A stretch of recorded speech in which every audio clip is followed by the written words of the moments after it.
Ce que j'ai appris, c'est que les chimpanzés sont aussi humains que nous. Cette phrase de Jane Goodall a bouleversé notre perception des primates et, par extension, de notre humanité. En 1960, à 26 ans, elle s'est aventurée dans la forêt de Gombe, en Tanzanie, pour étudier les chimpanzés, plongeant dans un monde sauvage et ouvrant une fenêtre sur notre propre nature. Les années 1960 étaient une période de changement, où les primates étaient souvent perçus comme des sujets d'études limitées. Goodall, déterminée à prouver que l'esprit humain n'était pas séparé de celui des animaux, a choisi d'observer ces créatures dans leur habitat naturel. Ses premiers mois à Gombe furent marqués par l'angoisse et l'émerveillement, forgeant des liens de confiance avec les chimpanzés et découvrant leurs interactions. Dans la forêt dense de Gombe, les bruits de la nature résonnaient autour d'elle.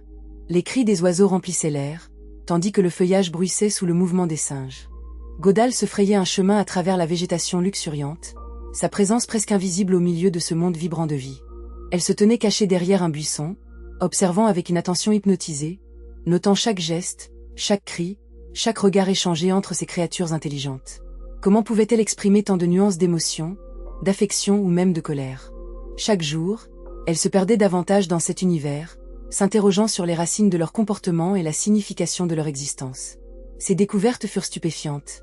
Elle fut la première à observer des chimpanzés utilisant des outils, remettant en question la croyance que l'intelligence était une caractéristique humaine. En 1960, elle a vu un chimpanzé, nommé David Gray Behar, plier une tige de bois pour en faire un outil afin d'extraire des termites de leur monticule. Ce moment marquant a été un tournant dans sa recherche, illustrant non seulement la capacité d'invention des chimpanzés, mais aussi le fait qu'ils partagent des traits fondamentaux avec les humains. Comment se pouvait-il que cette simple action, qui semblait si insignifiante, soit le reflet d'une intelligence comparable à la nôtre? Cette révélation a secoué les fondations de la biologie et de l'anthropologie, alors que les scientifiques du monde entier commençaient à revoir leur conception de l'évolution. Elle a mis en lumière des comportements sociaux complexes, révélant des émotions, de la coopération, mais aussi de la rivalité et de la violence. Chaque chimpanzé possédait sa propre personnalité. Goodall a observé des scènes émouvantes où des mères chantaient doucement à leurs petits, les caressant avec tendresse. Elle a également été témoin de combats féroces pour la domination, des luttes de pouvoir qui rappelaient les dynamiques sociales humaines.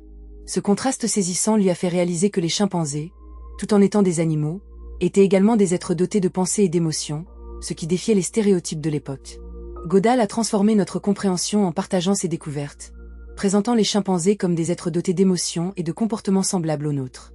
Son engagement a ouvert le débat sur la nécessité de protéger leur habitat, créant un pont entre science et activisme. Elle a compris que son rôle ne se limitait pas à la recherche, mais qu'il englobait également la protection de ces créatures intelligentes.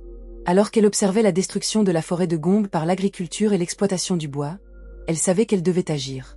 Son héritage, intemporel, rappelle que nos actions ont un impact et que chacun de nous a un rôle à jouer dans la conservation de notre planète.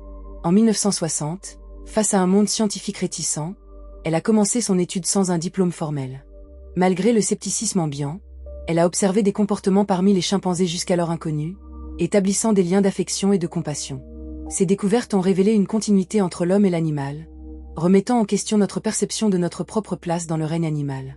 Consciente des menaces pesant sur les chimpanzés, Goodall a fondé le Jane Goodall Institute en 1977, se dévouant à leur conservation. Ce fut un acte de bravoure dans une époque où la voix des scientifiques était souvent ignorée. Elle a intégré les connaissances locales, collaborant avec les communautés pour protéger la biodiversité.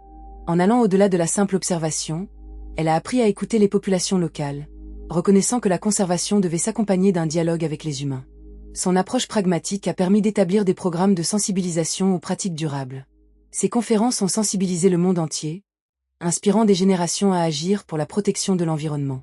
Elle a partagé ses expériences avec passion, utilisant des récits puissants pour illustrer les enjeux. Lors d'un discours mémorable à l'ONU en 1990, elle a déclaré « Nous avons tous un rôle à jouer dans la protection de notre monde. Chacun de nous peut faire une différence, peu importe à quel point les actions peuvent sembler petites. » Son héritage est particulièrement pertinent face aux crises écologiques du XXIe siècle. Elle enseigne que l'avenir de notre planète repose sur la compréhension et la coexistence. Chacun peut apporter un changement significatif. Au fil des années, Goodall a surmonté des défis tant scientifiques que personnels, en plaidant pour une action immédiate contre les menaces environnementales. Son livre, In the Shadow of Man, a popularisé son travail et la nécessité de protéger les chimpanzés. Dans les années 70 et 80, alors que la déforestation et le braconnage devenaient des réalités alarmantes, elle a intensifié ses efforts pour protéger les habitats. Elle a lancé des campagnes de sensibilisation pour faire appel à des actions concrètes, utilisant des images saisissantes et des récits poignants pour toucher le cœur du public. Son programme a également cherché à impliquer les jeunes dans la conservation. En fondant le programme Root et Shoot en 1991, elle a encouragé les enfants et les jeunes à prendre des initiatives dans leur propre communauté. Ce programme, né d'une conviction profonde que les jeunes sont les leaders de demain, a permis à des milliers de jeunes à travers le monde de s'engager dans des actions en faveur de l'environnement et du bien-être animal. Godal a toujours cru que l'éducation était la clé pour un avenir durable. Elle a souvent exprimé cette pensée. Ce que vous faites fait une différence, et vous devez décider quel type de différence vous voulez faire. Cette vision positive et proactive a permis à de nombreux jeunes de se sentir responsabilisés et capables d'agir. Ses voyages à travers le monde lui ont également permis de sensibiliser à l'égard d'autres espèces menacées. En rencontrant des communautés qui vivaient en harmonie avec la nature, elle a souligné l'importance de la cohabitation entre les humains et les animaux. Dans certaines régions d'Afrique, des traditions ancestrales de respect pour la faune étaient menacées par le progrès industriel. Godal a œuvré sans relâche pour préserver ses savoirs traditionnels, soutenant que la sagesse des anciens pouvait fournir des réponses aux crises écologiques contemporaines. Toute cette dimension humaine et culturelle a été intégrée dans ses interventions, rendue vivante par des anecdotes et des récits de vie. Face à l'évolution rapide des menaces environnementales, Godal a aussi adapté ses stratégies. Dans les années 2000, elle a commencé à s'intéresser de plus près aux conséquences du changement climatique. Elle a pris la parole sur les dangers de l'industrialisation non régulée et la nécessité de repenser notre rapport à la planète. En se basant sur ses expériences de terrain, elle a mis en évidence les liens entre les actions humaines et leurs répercussions sur les écosystèmes. Ce message est devenu central dans ses travaux, alors qu'elle appelait à un éveil collectif pour préserver notre environnement. Jane Goodall a continué à écrire et à partager ses réflexions à travers des livres, des articles et des conférences. Son livre Harvest for Hope, A Guide to Mindful Eating, a examiné les liens entre l'alimentation, la santé et l'environnement, appelant à l'action sur la manière dont nous produisons et consommons la nourriture. Elle a plaidé pour une agriculture durable et respectueuse des écosystèmes, soulignant que chacun de nos choix alimentaires impacte la planète. Elle s'est adressée aux chefs d'État, aux entreprises et au grand public, s'efforçant d'éveiller les consciences sur les crises environnementales qui nous touchent tous. À travers toutes ces expériences, Goodall a su incarner la figure d'une scientifique engagée, qui ne se contente pas d'observer, mais qui agit.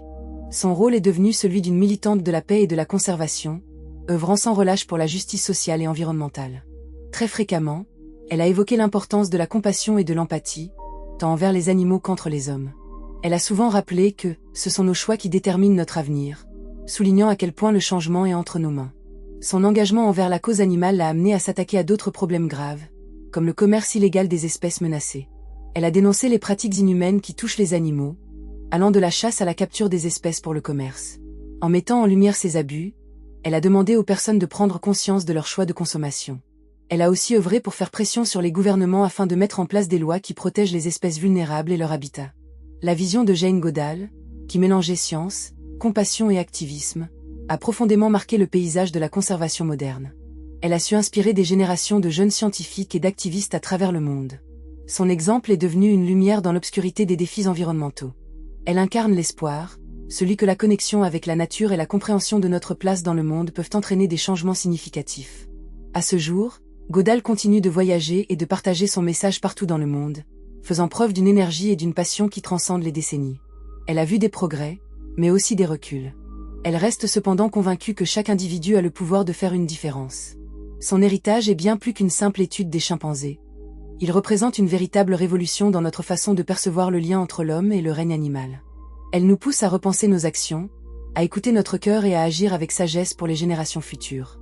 Ainsi, face aux défis que l'humanité doit relever aujourd'hui, le parcours de Jane Goodall demeure une source d'inspiration inestimable.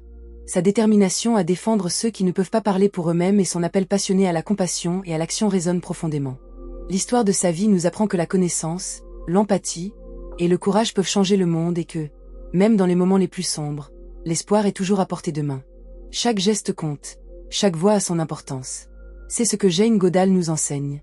Et c'est cela, son véritable héritage.